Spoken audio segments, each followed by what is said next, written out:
स्त्रियों से जुड़ी बात है। जिसको बेटियां बहुत हो गई हैं और बेटा चाहता है वो सुनेगा। आप सब सुनिएगा, सबके काम की बात। देखिए हमारा शास्त्र कितना साइंटिफिक है। ये बातें लाखों साल पहले लिख दी गई थी। साइंस जहां आज पहुंच भी नहीं पाया या कुछ कुछ पहुंच भी गया है। चलो अब मैं बताऊं, किसी महिला को बेटी ही बेटी हो रही हो और बेटा की कामना हो तो क्या करना चाहिए? जिसे पुत्र चाहिए उसे क्या करना, और जिसे बेटा ही बेटा हो रहा हो उसे बेटी चाहिए, उसे क्या करना चाहिए? देखिए ये बात मैं कोई जादू टोना वाली नहीं बताऊंगा, लिखित में श्लोक के संग आपको बता सकता हूं। कहां लिखा है ये भी बता सकता। शास्त्र कह रहे हैं, ये बात मेरी नहीं है, शास्त्रों की है। और कितनी गहरी बात है, मैं अभी इस बात को बताकर इसको साइंस से भी मैच करूंगा, समझिएगा। अब किस दिन गर्भाधान करने से लड़की होती है और किस दिन गर्भाधान करने से लड़का होता, हमारे शास्त्र ये सब बताते हैं।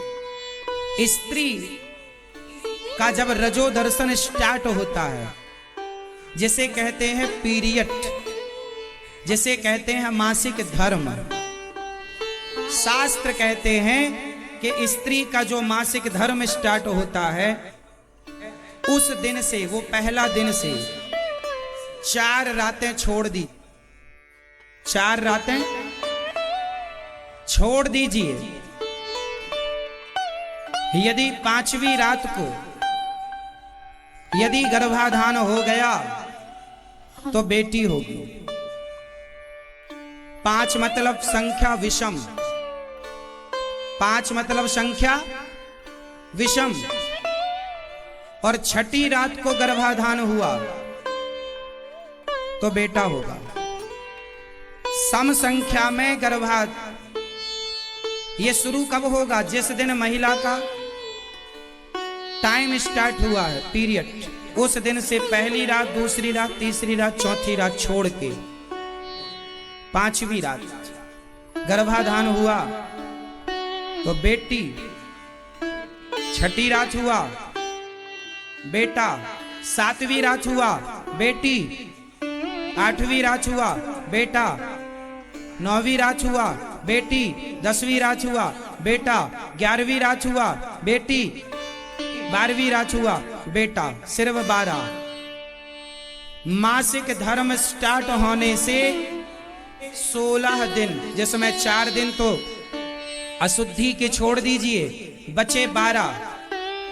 इन 12 दिन में ही संतान उत्पन्न होने का विशेष समय होता है। ऐसा हम नहीं, शास्त्र कह रहे हैं। अब देखिए शास्त्र ये सम संख्या में लड़का और विषम संख्या में,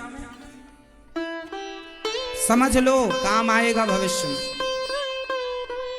सम संख्या में गर्भाधान क्या देगा? बेटा।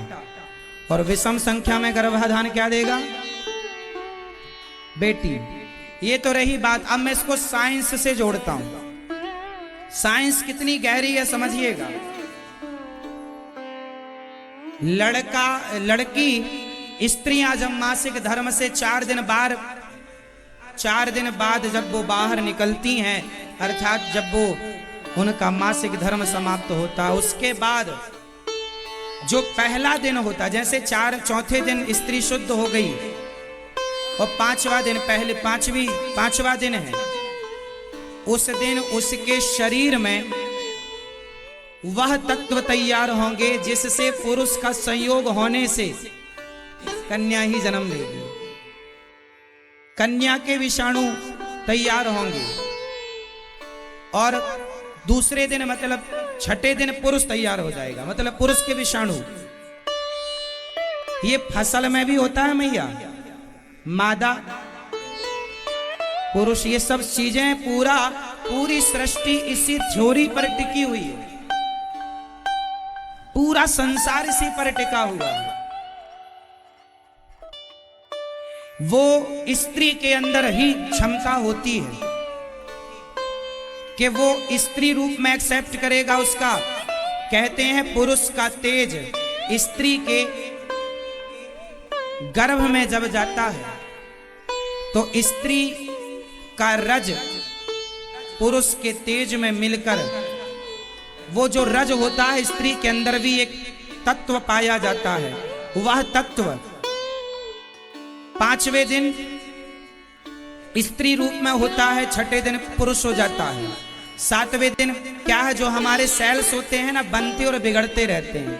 तो स्त्री का सेल्स बिगड़ गया, फिर बना, वो पुरुष का बनेगा, फिर वो बिगड़ गया, तीसरा तैयार होगा वो। इसलिए एक दिन छोड़ एक दिन छोड़, एक दिन स्त्री का एक दिन पुरुष का, एक दिन स्त्री का एक दिन पुरुष का। इससे देखिए साइंस, आज साइंस यदि पता लगाएगी तो आज लगा चुकी है। तो यही साइंस भी कहती है कि जब स्त्री के अंदर